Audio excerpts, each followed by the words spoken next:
अल्हम्दुलिल्लाह जी बहुत वस्सलातु वस्सलाम अला मल्ला नबी बाद अम्मा बाद। मैं इजाज़ अंसारी आपको अपने वाईटी चैनल दिली सफ़र इम्तिज़ाज़ में दिल की गहराई से इस्तकबाल करता हूँ। अस्सलाम वालेकुम रहमतुल्लाहि व बरकातुहू। आज की इस वीडियो में हम बात करेंगे कि तौहीद की अहमियत इस्लाम में कितनी है, इसकी क्या अहमियत है। ये एक काफ़ी अहम टॉपिक है जिसके बारे में इल्म हासिल करना हर मुसलमान के लिए पहली ड्यूटी है। ऐसा मैं इसलिए कह रहा हूँ क्योंकि इस्लाम का पहला अरकान ही तौहीद है। जैसा कि आप जानते हैं कि इस्लाम 5 पिलर पे खड़ा है। पहला तौहीद, दूसरा नमाज, तीसरा रोज़ा, चौथा हज, पांचवा ज़कात। इसमें सबसे पहले नंबर पर तौहीद आता है। ऐसे में तौहीद का इल्म हासिल करना हम तमाम मुसलमानों के लिए ज़रूरी है। हमें ये समझना होगा कि आखिर तौहीद है क्या। तो चलिए आज की वीडियो में हम तौहीद पर रोशनी डालते हैं। कुछ अहम बातें इस टॉपिक से रिलेटेड मैं आपके साथ इंशाअल्लाह आज मैं शेयर करूंगा। सबसे पहले हमें यह समझना है कि तौहीद का मतलब क्या होता है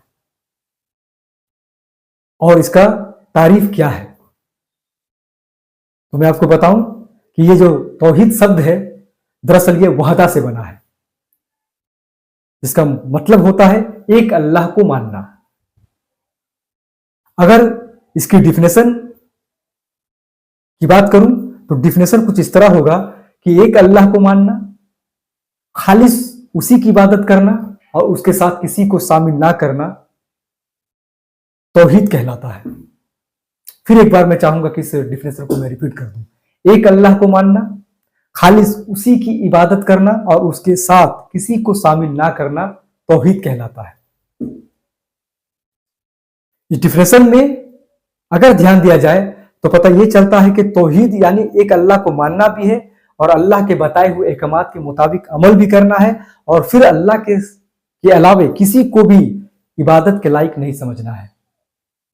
अगर आप ये 3 काम करते हैं तो यकीनन आप तौहीद पर कायम रहेंगे।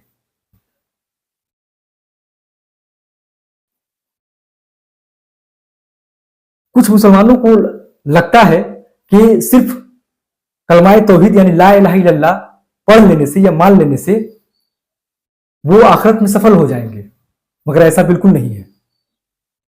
अगर ऐसा होता तो अल्लाह के रसूल मोहम्मद सल्लल्लाहु अलैहि वसल्लम कुफारे मक्का से जंग ही नहीं करते। क्यों? इसलिए कि कुफारे मक्का भी ला इलाहा इल्लल्लाह का इकरार करते थे, वो भी मानते थे कि अल्लाह एक है, मगर उसके बावजूद भी अल्लाह के रसूल मोहम्मद सल्लल्लाहु अलैहि वसल्लम ने उनसे जंग की। आखिर क्या वजह थी? वजह बस यही थी कि वो एक अल्लाह को मानते तो थे मगर उसके साथ कई बूतों को भी पुकारा करते थे, उनकी भी इबादत किया करते थे,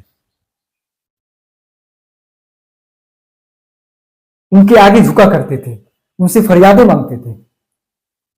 पूछे जाने पर कहते थे कि मैं इसके द्वारा, इन बूतों के द्वारा अल्लाह को पुकारता हूं, अल्लाह इन बूतों की बातें सुनता है, इनके बगैर अल्लाह तक पहुंचा नहीं जा सकता है।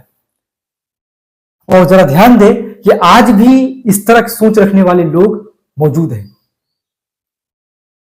जो सोच एक जमाने में मुशरिकों का था, आज मुसलमानों के अंदर भी एक ऐसी जमात है जो ये सोचती है, जो ये मानती है कि कब्रों में जाकर बुजुर्गों से दुआ मांगने से अल्लाह उनकी फरियादों को सुनता है। वो डायरेक्ट अल्लाह से मांग नहीं सकते हैं। यही तो शिर्क है, और इससे बड़ा शिर्क क्या हो सकता है?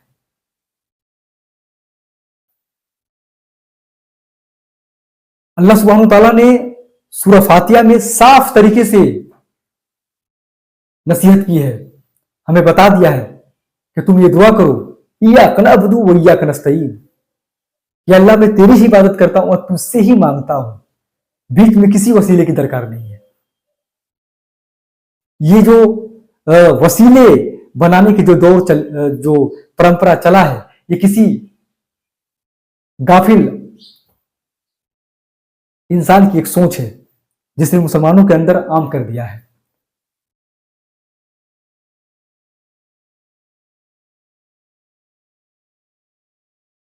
इस तरह की सोच सहाबा के अंदर नहीं था। और जो लोग वसीले के जरिए से अल्लाह तक पहुंचने की बात करते हैं, मैं उनसे बस यही सवाल करता हूं कि आप सहाबा से बेहतर हैं? क्या आप सहाबा से ज्यादा इस्लाम को समझते हैं? किसी सहाबा ने कभी किसी वसीले को इख्तियार नहीं किया, जब भी मांगा तो सीधा अल्लाह से मांगा। फिर ये सोच आपको कहां से मिली? इस पर सोचना चाहिए। तौहीद का संबंध सिर्फ अकीदे से नहीं है कि ला इलाहा इल्लल्लाह मोहम्मद रसूलुल्लाह पढ़ लिए तो बात बन जाएगा। तौहीद का संबंध इबादत से है। अगर आपने ला इलाहा इल्लल्लाह मोहम्मद रसूलुल्लाह का इकरार किया है तो आपको अल्लाह के बताए हुए अहकामात के मुताबिक अमल भी करना होगा।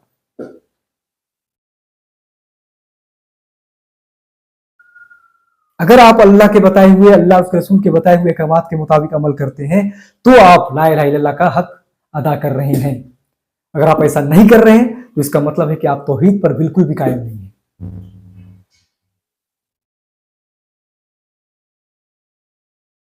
जुबा से इकरार करना मोमिन होने की पहचान नहीं है। जुबा से अल्लाह को मानना मोमिन होने की दलील नहीं है।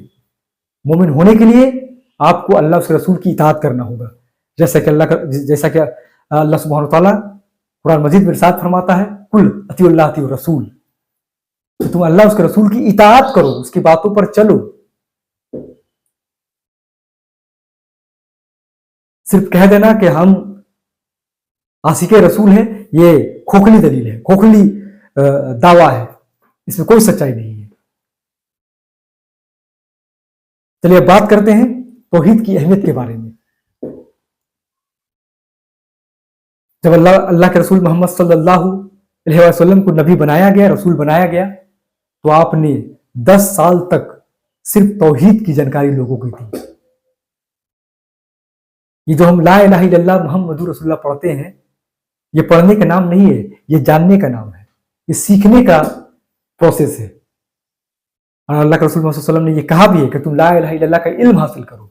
पता ये चला कि जो ला इलाहा इल्लल्लाह मुहम्मदुर रसूलुल्लाह है, इसके अंदर पूरी कायनात समाई हुई है, इसे हल्के में ना ले।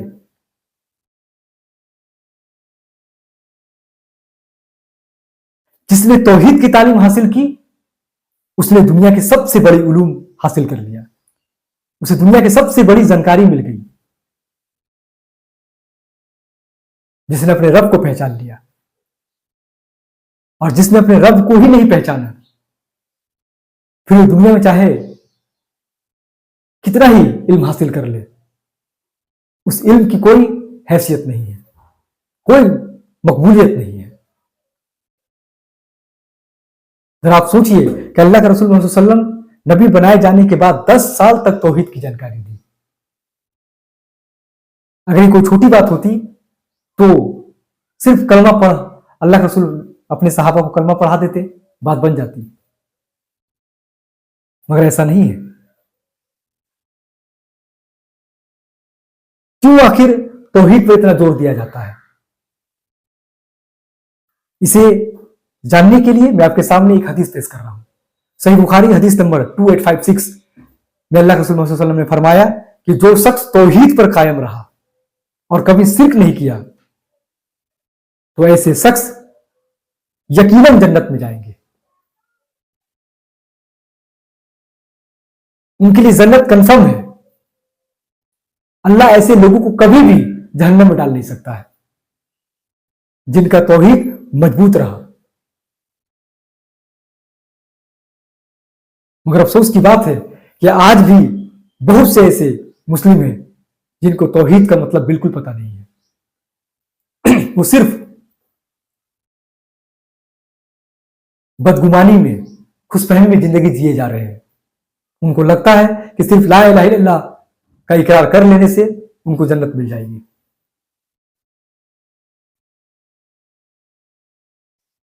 ऐसा बिल्कुल भी नहीं है। आप खुद भी और अपने बच्चों को भी तौहीद का इल्म दें। अगर आप नहीं जानते हैं तो तौहीद पर बहुत सारी किताबें मौजूद हैं, आप उनका मुताला करें। याद रखिए कि अगर आपकी तौहीद बिगड़ गई तो आपके सारे अमाल रायगा जाएंगे, बर्बाद जाएंगे। आपकी सारी मेहनत में पानी फिर जाएगा। नमाज, रोजा, हज, ज़कात बाद में, पहले आप अपने तौहीद को ठीक करें। अगर आपकी तौहीद अच्छी रही तो यकीनन अगर आप कम भी इबादत करेंगे, अगर आपकी इबादत में कुछ कमी भी रह जाएगी तो इंशाअल्लाह अल्लाह सुब्हानहू व तआला अपनी रहमत से आपको पास कर देगा।